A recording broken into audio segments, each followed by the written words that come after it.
Alors aujourd'hui, dans la restauration, on s'aperçoit d'une chose, c'est que le modèle économique marche de moins en moins. Il faut trouver d'autres sources de chiffre d'affaires et il faut surtout rentabiliser autrement.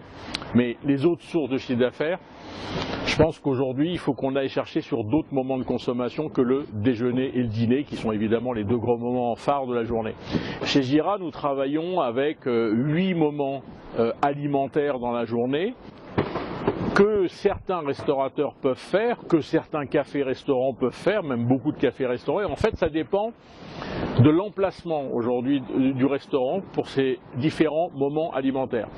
En 2 mots, on a le petit-déj aujourd'hui. Le petit déjeuner, jusqu'à présent, les Français petit déjeunaient pas. Ça y est, on commence à petit déjeuner parce que les nutritionnistes et les médecins ont dit qu'il fallait plus petit déjeuner d'ailleurs que dîner en termes de quantité consommée.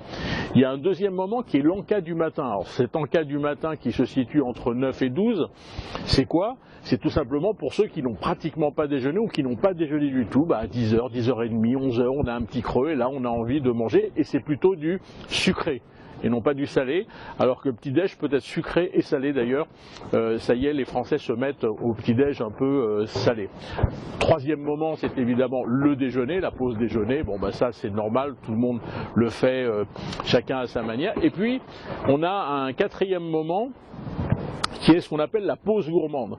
Pourquoi il y a une pause gourmande dans l'après-midi? C'est un peu pour le même phénomène que le petit-déj le matin, sachant qu'on déstructure son repas à midi, qu'on mange de moins en moins à midi, il arrive que vers 15h30, 16h, 17h, on ait un petit creux. Et ce petit creux, il est 100% sucré, souvent accompagné de ce qu'on appelle les boissons gourmandes, les lattés, les macchiatos, etc., qui sont très en vogue aujourd'hui, qui sont, je le répète, très souvent accompagnés d'un produit sucré, des gâteaux, des cheesecakes, une tarte, etc. Il y a un sixième moment qui est intéressant, qui est que entre 17h et 20h, là il y a quelque chose à aller chercher. Les Français se posent une question fondamentale de leur existence vers 16h, c'est qu'est-ce qu'on mange ce soir? Ils ont un frigo qui est de moins en moins rempli, ils rentrent de plus en plus tard, on n'a pas tous envie de manger la même chose et aujourd'hui les Français, 2 Français sur 3 passent avant de rentrer à la maison le soir quelque part pour ramener quelque chose à manger ce soir. Alors c'est pas faire leurs courses, c'est ramener vraiment quelque chose à manger ce soir.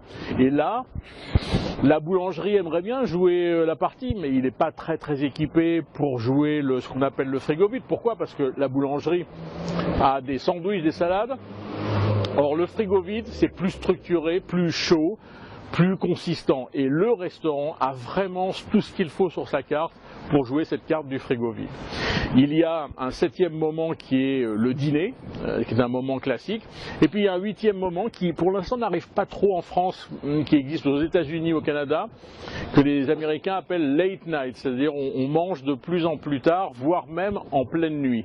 Alors, pour l'instant, c'est pas très courant en France, mais ça va effectivement se développer et il va falloir peut-être pas ouvrir 24 heures sur 24, mais en tout cas aller bien au-delà de 22h, 23h aujourd'hui pour servir des gens qui travaillent très tard, qui sortent, qui reviennent d'une réunion ou etc.